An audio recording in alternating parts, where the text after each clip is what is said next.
Hey guys, what is calculation? Which are the techniques or methods top masters use in their games? How to improve or train your calculation? Those are some of the questions we answer in this video. First of all, we need to understand that calculation is thinking ahead. It's finding your best moves, but also anticipating your opponent's best choices. So we're going to start talking about candidate moves. In general, when we are analyzing a position, we don't just look at the board and say, this is the move I like, this is the move I'm going to play. That's not the way it works. That's not the right way to think in general.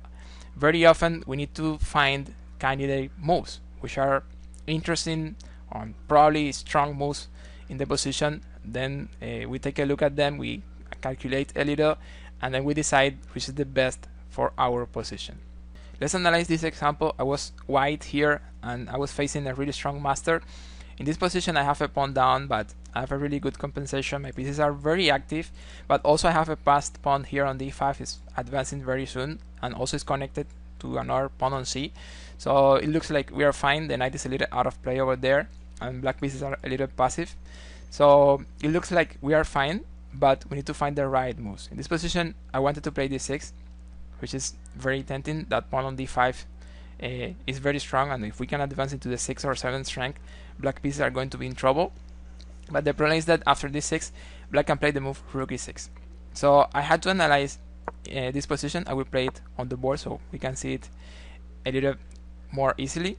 So I had to analyze this position after d6 and rook e6 and say, okay, this is not probably so good for me. I mean, black is attacking the queen, also attacking the pawn, so I'm probably going to lose something here.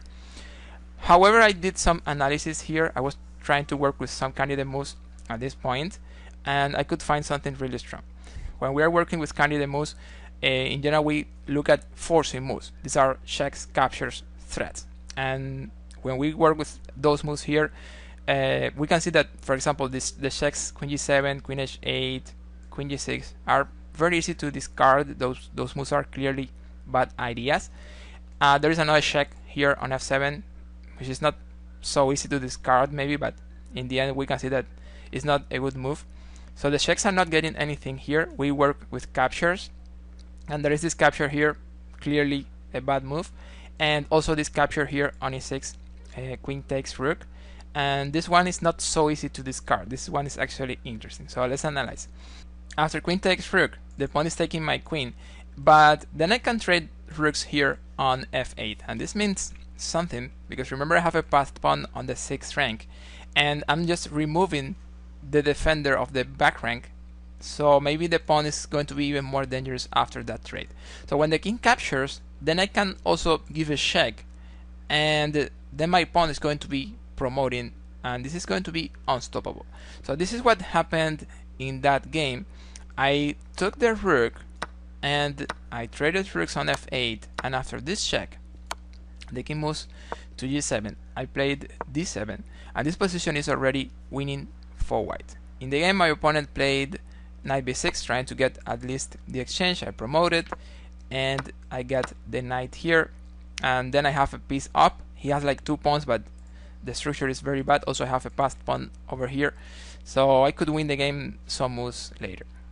Another important concept is the one related to the order of the moves. This is going to be essential when we talk about calculation. Sometimes we can have the right ideas, but if we don't have the right order for the moves, it can be a disaster. And here we have an example. This happened in a game between Leko and Kasparov 2002. It is white's turn, and white is actually winning. You can pause the video if you want. I will say it right now.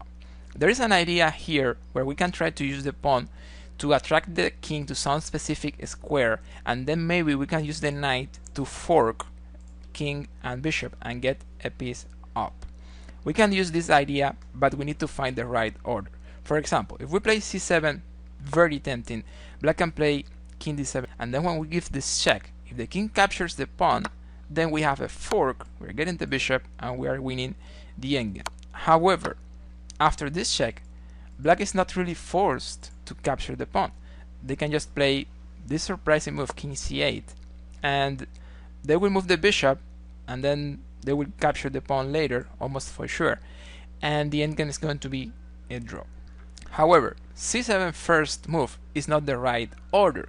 The first move should be knight f8 check. Once the king comes to d6, we can play c7 now. The move king d7 does not exist in this position. Black needs to capture the pawn, otherwise we are promoting, and then we have the fork, and we are getting the bishop and winning the endgame. In the game, Leko had found the right idea, but he did not think of the right order of the moves. He had thought only of c7, and we know that was not winning for white. So he just decided to play knight e5 here. Now he's threatening c7 because the king is not going to d7.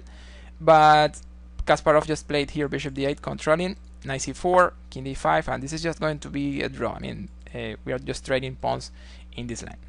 The next concept we are going to analyze is the emergency exit. This is a really interesting calculation method, and we can use it in some positions where it is really hard to calculate, even for top masters. There are many variations, they are too complicated, so we cannot calculate everything. And then we can try to find an emergency exit. An emergency exit is a line where we can get a result that we are fine with. Very often the emergency exit is a perpetual check where we can get a draw. So we can get into the complicated lines, and once we are there, if we don't see anything good for us, anything we really like to play, we can just get out over the emergency exit. As I said, very often it's a perpetual check. There is this example from a good friend, he's a really strong international master, and he was playing as white in this position. He has a pawn down here, but black pieces are a little disconnected. For example, the rooks are hanging, the queen is out of play, the knight not doing too much, and the pawns here are also a little advanced. At this point, my friend found the move bishop takes g6, and after f takes g6, he can play queen f6. The lines are going to be really complicated here. He's going to be attacking the rook, also the other rook, but also he's getting the pawn on g6. Black will need to play rook e8, guarding the two rooks, and then queen takes g6. At least white has a draw in this position. I'm just going to play it on the board so it's easier to analyze. The game continued, queen takes g6, queen takes h6, queen check, and queen check. And at this point there's a really strong move for white, and it is this rook lift, rook c3. After this move, white is just winning because we are attacking the queen, but also after e4 the rook is going towards the king side, and this is going to be decisive. Notice the king is completely discovered, so the queen and the rook are just going to win the game. So black will have to sacrifice the queen. In the game, queen b2, e4, queen takes rook, and then queen takes queen. This position is already winning. We have a queen, and also maybe like one pawn for a rook and a knight, but also the king is going to be a big problem in the next moves. So in the game, some checks, some very accurate moves, and at some point the right check on h6, and this is winning because queen and rook are going to give mate very soon here. After the game, I talked to my friend, and he said, of course I didn't calculate all the moves, I didn't see all the combination, that was too complicated, but I just saw that the game was really interesting, the position was very unclear, the attack could be very strong, but even if I was not winning, I had a perpetual check, so I could get a draw in worst case. Another essential concept when we talk about calculation is evaluation. Since when we calculate, for example, two lines, we will have a final position, but then we will need to evaluate the two final positions, and we need to decide which is actually the best for us. There's a really nice example. This is a game I played some days ago in Untitled Tuesday versus a really strong GM, Vadur Jovaba, and I was playing as white here. Vadur played here e5, and at this point I was analyzing two main options. I have the capture here on e5 with the knight, and also I have the sacrifice here on h6 with the bishop. Remember, this is a blitz game, so we couldn't calculate like everything, but those were the most tempting moves I found for white in this position. After knight takes pawn, the main line is knight takes knight, bishop takes, and bishop takes rook, and in this position I have the exchange down, but I have a pawn as compensation. Also I have the two bishops, very active, putting a lot of pressure on the king side, and also I have the initiative since I'm threatening moves like bishop takes, knight getting the pawn on h6, and also my rook can lift over the third rank. So this position is actually slightly better for white. That's not what I considered during the game. I thought black could be slightly better because they have just 1 point up. However, I think I misevaluated the two bishops and also the threats and the initiative I can have in this position. That was probably the right way to play. The other option is bishop takes pawn on h6, but this is extremely unclear. I mean, I'm losing one piece for probably 2 pawns, and I will have attack. I know I will have some attack here, but also there are many defenders. I mean, all minor pieces are defending the king. Again, I have good attackers over there. I have some pressure, but this is unclear. This is hard to evaluate. So in general, if we have a line where we can get the advantage and a line where we don't know what is going to happen, we should go in general with the line where we know we have the advantage. Some moves later, we got into this position where I have like 1 piece down, but I have 2 pawns as compensation, but also my pieces are still active and the king is still open over there. So this is getting really interesting, and at this point I found the move rook takes d4, and I said this is really good for me.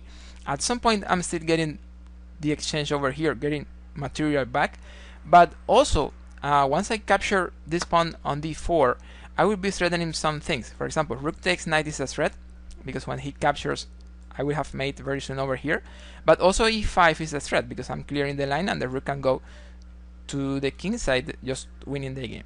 So I thought this position was excellent, but something failed in my calculation process. I didn't think too much about what is my opponent going to play, which are good candidate moves for my opponent once I capture that pawn. In this position, Bahadur played knight e5, and this is just winning the game for black, since I will have to get away from the bishop, and then black is getting the bishop, and they have a very big material up, and also the king is totally safe once this bishop is gone. The right move in that position for me was the capture of the rook on e8, and once black recaptures, then I could have played knight takes e5. This position is actually very well.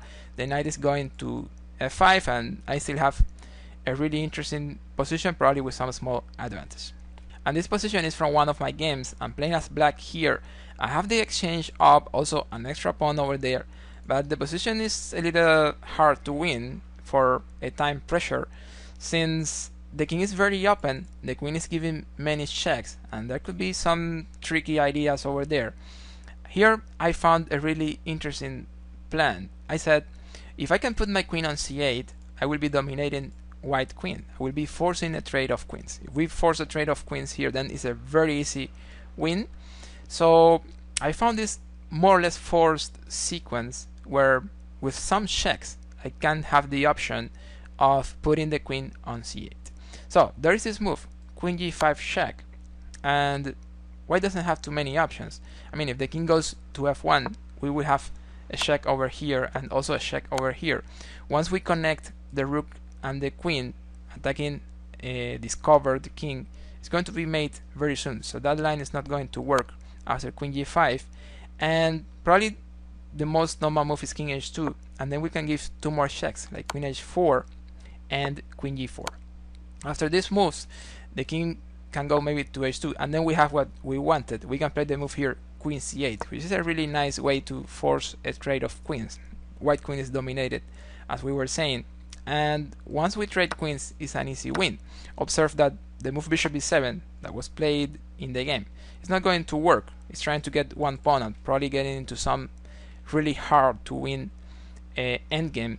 Here we can play rook h8 check in between, and once the king moves, the pawn is advancing, and it's a very easy win for black. So we are going to be playing a game so we can put in practice all these concepts and techniques about calculation we have been talking about, at least some of them. But also I want to mention some other new practical tips and methods that we haven't talked about before, and I think in a game we could be highlighting some of them, and it should work fine. So let's see, here we're in the opening. My opponent is playing this semi-Slav. Well, I thought it was like like a semi-slav, but we got into something different. So bishop b4 and wait. So e3 is the normal move here. This is a 10 minutes game. I don't have like too much time to think. So let me see, e3 or e4, but then he's playing b5, and yeah, he's defending the pawn. Yeah, but still, it looks more or less interesting, right? I mean, I can still try e4, b5. I don't have to trade here immediately, so I don't really know the theory about this, so I'm not sure how to play this line. So well, b5, I think it's bishop d2. It sounds like a move here. Okay, I will try this because I'm getting the pawn, but he can't trade. But now I take with the bishop, and then knight f6. He's attacking the other pawn over here. And then what? Well, I have to defend that pawn, so I will play queen c2 here. I'm not sure, as I said, how well is this opening theory for white, but I'm not really interested in the opening this time. I really care about the middle game and the calculation ideas we are going to use. Okay, so bishop b7. I'm looking at this move, bishop b4. It could be very annoying, right? Because he cannot castle and he cannot do too much.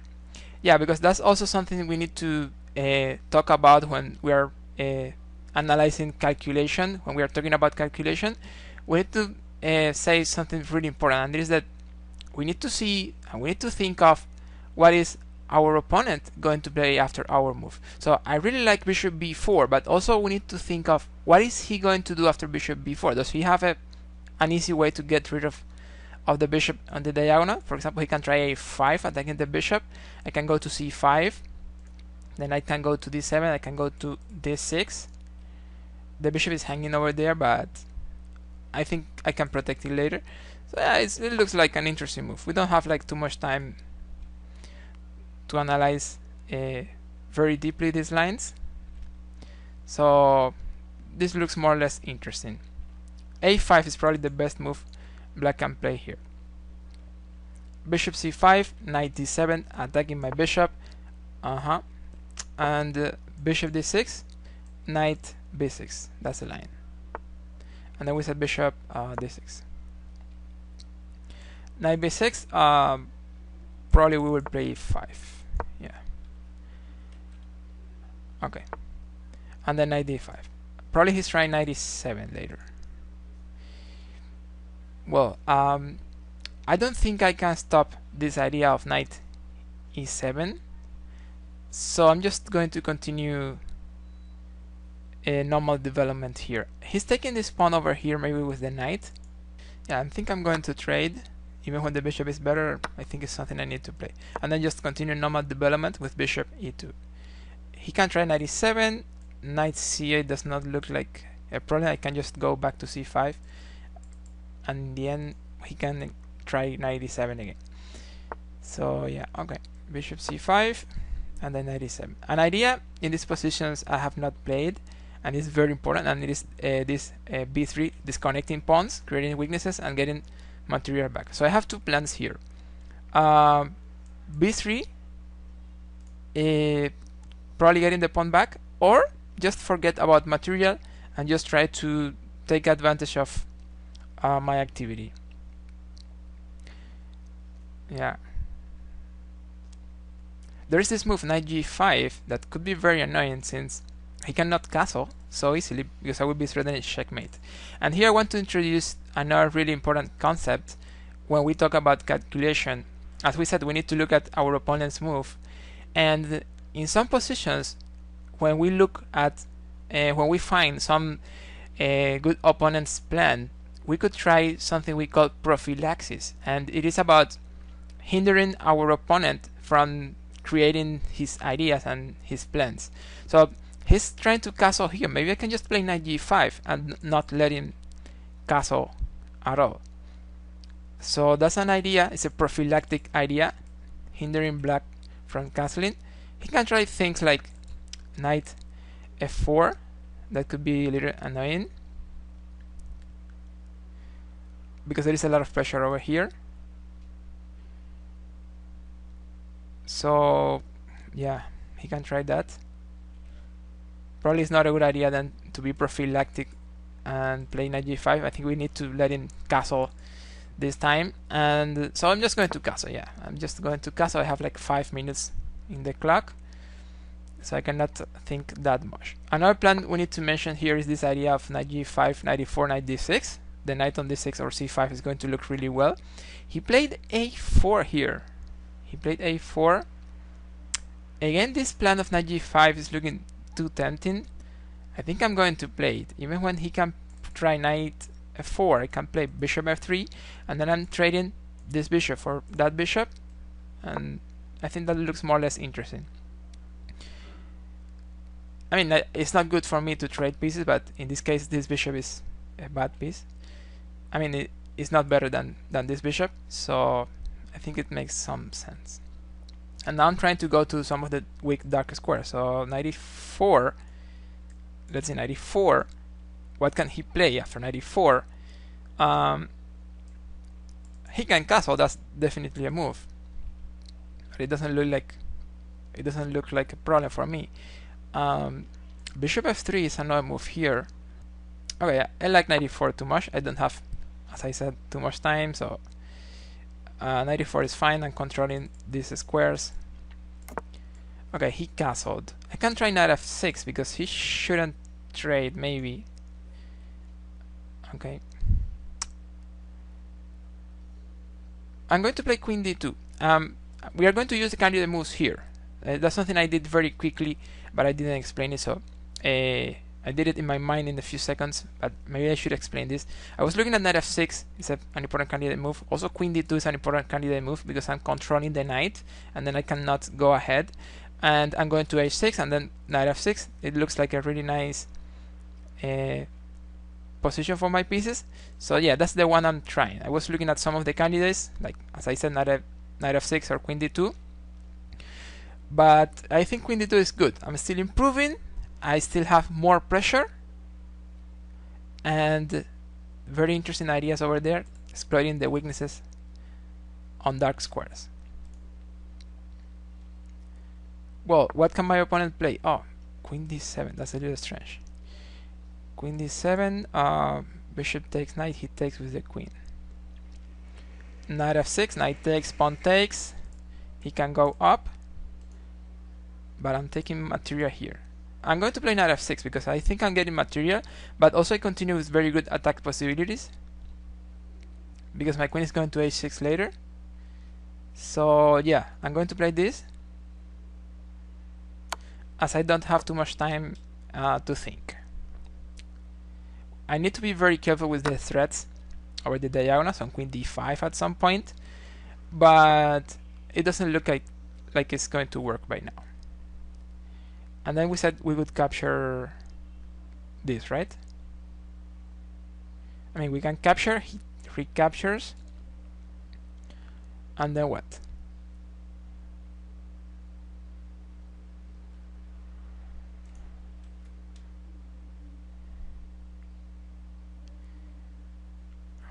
Because I'm looking at g4. It's another move I really like, because if the knight is gone I can play this, but oh well, unintentionally I played bishop g4. That's not what I meant. I was explaining and I unintentionally clicked, but probably the move is very good. Probably the move is very good because I'm removing and I'm going here, so that's not what I meant to play. It was completely unintentionally, but actually that was one of the ideas I was analyzing. So I could also take the rook on f8, but I have the feeling I don't have to rush with that. Also, once the bishop is not here, the pawn on d4 is unprotected and he can take it. So let's see what happens with this unintentional move, bishop g4. Well, e5. Yeah, if I take, he's taking with the queen this time. Let me play this tricky move. Bishop e7. The idea is that I'm still taking, and once he captures with the queen, my pawn is not hanging, so I'm playing queen h6 after that. That could be interesting. I mean, he can capture here. I didn't really see that move. So he can't capture here. I'm probably in trouble after that capture, because he's also trading and capturing. Yeah. So yeah, queen takes pawn. Now what? I mean, I'm lost here. I'm going to play queen g5 because I want to capture and go there, but well, actually I'm taking there's a pin, but of course this is not fine now. I mean, I'm lost here. He can play queen f4. Oh, knight takes bishop. There's a mistake, right? What if I play queen h6 here? He can play knight f5, but I take, and there's a mate in net this time. So, well, this time I don't have to capture immediately. There are other interesting candidate moves, like queen h6, and as we analyzed, it looks like it's going to be very strong. I think it's winning for white. He missed this candidate move. Very interesting. Another rule I want to introduce during this game is the Blumenfeld Test, and something interesting is that probably my opponent could have avoided this mistake if he had used the Blumenfeld test. The idea is that before we actually play the move on the board, once we have decided the move we want to play, we take a fresh look at the position, and then we decide if the move is actually good, because sometimes we are analyzing too deeply and we focus so much that we can miss simple things at the beginning of the line. So Blumenfeld suggested to write the move for professional players, write the move in the score sheet, but that's not legal anymore. That is not allowed in tournaments, but there are other things we can do, like shut the eyes for a couple of seconds, or stand up and take a look at the position from another angle. But the idea is that we don't play it immediately. We take another fresh look at the position and then we decide. Probably if he had used Blumenfeld Test in this position, he could have avoided this blunder, knight takes bishop, because as I was saying, I was lost in that position, probably with queen f4. And finally, about how to train and improve your calculation skills, there's basically one thing we need to do, and that is to solve many puzzles. And when we talk about solving many puzzles, we need to say that never is going to be enough. I mean, as many puzzles as we solve are going to be fine and are going to be helpful. And also, when we say puzzles to improve calculation, we need to mention some different kind of puzzles. For example, there are puzzles to work with candidate moves. That's a kind of puzzles, and it's definitely going to help you with calculation. There are puzzles about pawn endgames, also very good to improve. Strong combinations where we need to calculate a little more. There are more variations, and the analysis is going to be a little deeper. And finally, studies, where there are many interesting, surprising, and probably hard to find moves. If you guys have any question, let me know in the comments. Check out this video over here. I'm sure you will enjoy it. Thank you, subscribe. See you on the next.